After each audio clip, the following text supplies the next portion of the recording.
Hi everyone, it's B again.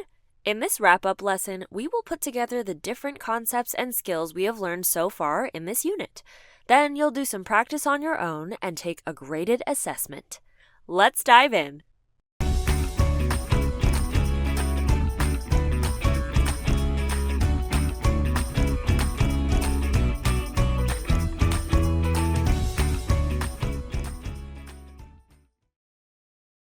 In your guided notes for this lesson, you'll find these two functions, b and p. What do you notice? What do you wonder? Pause the video and record your thoughts in your guided notes. I notice these functions have the exact same equation, but their graphs look different. They seem to have a similar shape, but the graph of function b is a smooth curve like the ones we're used to, while the graph of p seems to be made up of separate points. I wonder why that is. I also notice that even though the equations are the same, the meanings of the variables are different. Function b models bacteria population after t hours, and function p models the number of pennies in a piggy bank after t days. I wonder if this is the reason why the two graphs look different. What do you think? Function b is an example of a continuous function, which in simple terms is one that you can graph without lifting your pencil.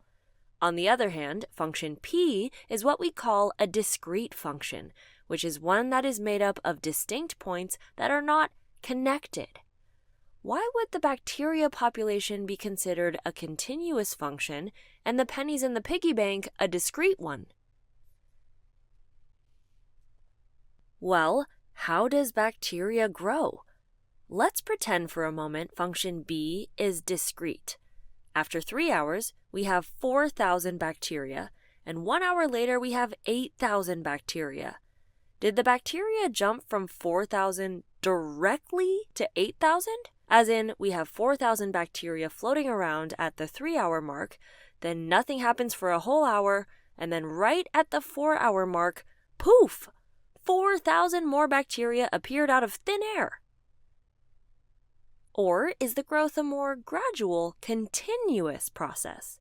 Yes, the bacteria continue to reproduce every single instant over that hour, so a nice connected graph makes the most sense. Now, what about the pennies in the piggy bank? Are the number of coins growing every instant throughout the day? Well, coins aren't reproducing all the time like the bacteria are. Wouldn't that be nice, though? Here, it does make sense that one day there are 4,000 pennies in this very huge piggy bank, and then the next day someone just drops in 4,000 more pennies, and we have 8,000 pennies all of a sudden. Therefore, it would be okay to limit our input t to only whole numbers and consider this function discrete. You might have noticed that we haven't been dealing with many discrete functions like this one in this unit. We have been modeling a lot of natural phenomena like bacteria growth, decreasing temperatures, and water draining, which are all processes that are changing continuously with respect to time. With these functions, we don't limit our inputs to just whole numbers, as with the pennies in the piggy bank, but we are able to use all the real numbers in between as well, because these quantities continue to change every single instant. A big part of calculus is actually studying how continuous functions like these are changing every instant. An interesting fact is that it's much easier to do calculus with exponential functions when they are written in base e than when they're written in other bases.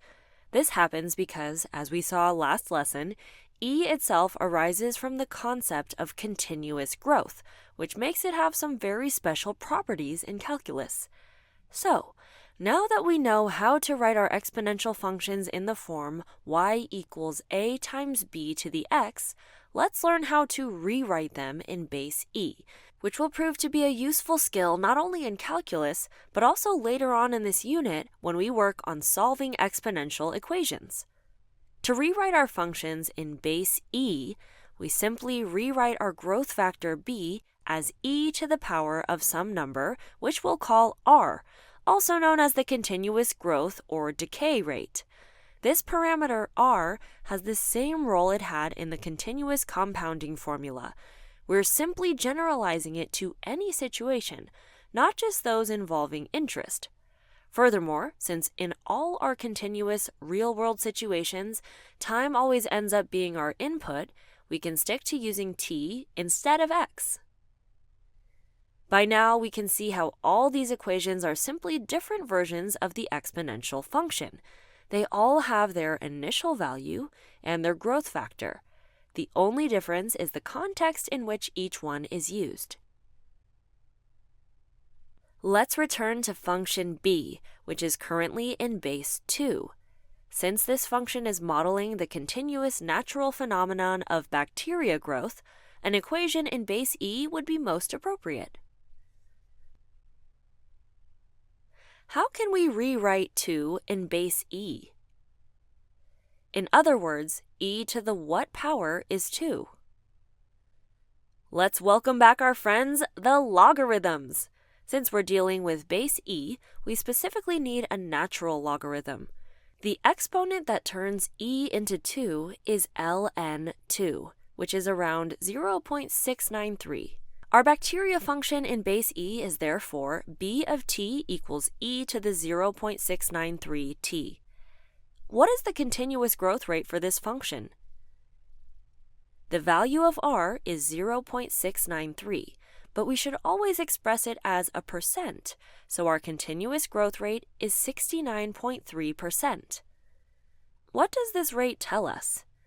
Well, our original version of this function, since it had a growth factor of 2, showed an hourly percent increase of 100%. Therefore, remembering that the continuous growth rate plays the same role as a continuously compounded interest rate, we just showed that adding 100% once in an hour is equivalent to splitting 69.3% evenly into infinitely many increases that are added every instant in an hour. Now let's look at some example problems that combine many of the skills we've learned in this unit.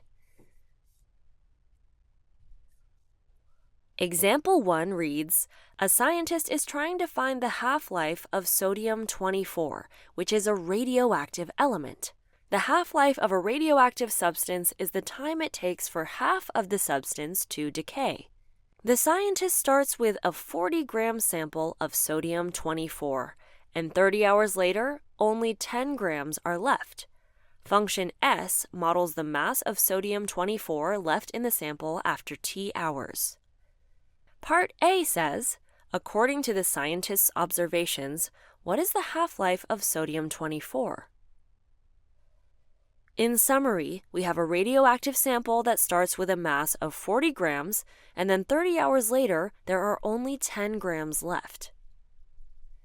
Having in mind that a half-life is how long it takes for half of the substance to decay or be lost, pause the video and try to answer the question yourself. Now let's work it out together. Our input is T, the time in hours, and our output is S of T, the mass of sodium-24 in grams. A table can help us better visualize the situation. At T equals 0, we have 40 grams. If we're trying to find the half-life, we want to find how long it takes for the mass to be cut in half. Therefore, after one half-life, whatever it is, we'd cut the 40 in half and be left with 20 grams. But wait, we know it takes 30 hours to get down to 10 grams, which is exactly half of 20. If it took 30 hours for the mass to be cut in half twice, how long would it take for it to be cut in half once? Well, just half of 30. That is 15. Therefore, the half-life of sodium-24 is 15 hours. Let's take a look at part B of this same situation. Write the equation for function s in base e and find the continuous decay rate. In the third lesson of this unit, Modeling with Exponential Functions, Part 2, we worked through some very similar examples. If you can, grab your guided notes from that lesson so you can have them for reference. Then, pause the video and try to solve this problem yourself. To write this equation, we need to find the growth factor. Since increasing the time by 15 hours translates to multiplying the outputs by 1/2, 1/2 needs to be equal to our growth factor b to the power of 15. This means b is the 15th root of 1/2, or 1/2 to the 1 over 15, which is approximately 0.95484. Using our y equals a times b to the x form, our equation becomes s of t equals 40 times 0.95484 to the t. Now we rewrite it in base e. What is 0.95484 as a power of e? It is e to the ln 0.95484. Putting ln 0.95484 in the calculator, we get that s of t is approximately equal to 40e to the negative 0.0462 t. Why do you think we got a negative number for r? Well, is this function growing or decaying? Since the mass of sodium-24 is decreasing, it makes sense we get a negative continuous rate because it represents a percentage decrease.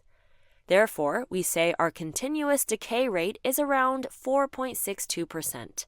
Since we are saying it's a decay rate, we are already implying it's a decrease, so we don't use a negative sign when writing it out. Let's look at a second example. Sam drank a latte at 3 p.m. At 4 p.m., there were 180 milligrams of caffeine from the latte left in his system. At 6 p.m., there were 145.8 milligrams of caffeine left. The amount of caffeine left in Sam's system as a function of the time passed since he drank the latte can be modeled by an exponential function. Part A says, how many milligrams of caffeine were in the latte? If we call this function c, the input would be t, the hours since Sam drank the latte, and the output c of t, the milligrams of caffeine left in Sam's system. Once again, let's organize our information in a table. Our time will start counting at 3 p.m., which is when Sam drank the latte. What was the initial amount of caffeine in Sam's system? Well, we don't know. That amount should be the same as how much caffeine was in the latte, which is what the question is asking us to find. The information we do have is how much caffeine he had in him at 4 p.m., that is, at t equals 1, and at 6 p.m., which corresponds to t equals 3. But how are we going to figure out the initial amount of caffeine? Well, what information can we find with 2 points of the function? 2 points are enough to find the growth factor. Try to find the growth factor yourself.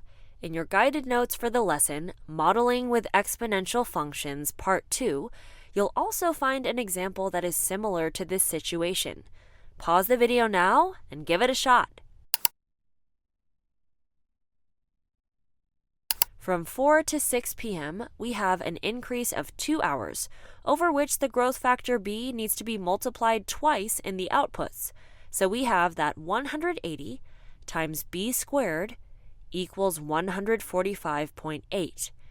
Dividing both sides by 180 gives b squared equals 0.81, and therefore b is the square root of 0.81, which is 0.9. So every hour, the amount of caffeine is multiplied by 0.9. Could knowing this help us work backward to the initial amount? If moving forward by 1 hour multiplies the output by 0.9, what should happen when we move back 1 hour? We should divide by 0.9. So the initial amount was 180 divided by 0.9, or 200. Therefore, there were 200 milligrams of caffeine in the latte. To wrap up our lesson, let's look at part B of this same situation. Write an exponential function in base E that models the caffeine left in Sam's system after T hours and determines the continuous rate of decay. Now that we have the growth factor and initial amount, pause the video and try to solve this problem yourself. The function in the form y equals a times b to the x would be c of t equals 200 times 0.9 to the t. To convert it to base e, we rewrite 0.9 as e to the ln 0.9. Putting ln 0.9 in the calculator, we get that c of t is approximately 200 times e to the negative 0.1054. Therefore, our continuous decay rate is around 10.54%. In today's lesson, we learned about how continuous exponential functions are those that are growing or decaying every instant, which is how most natural processes behave. We learned that for these functions, the preferred base is the number e, and we saw how to rewrite exponential functions in the form y equals a times e to the rt, where r is the continuous growth or decay rate.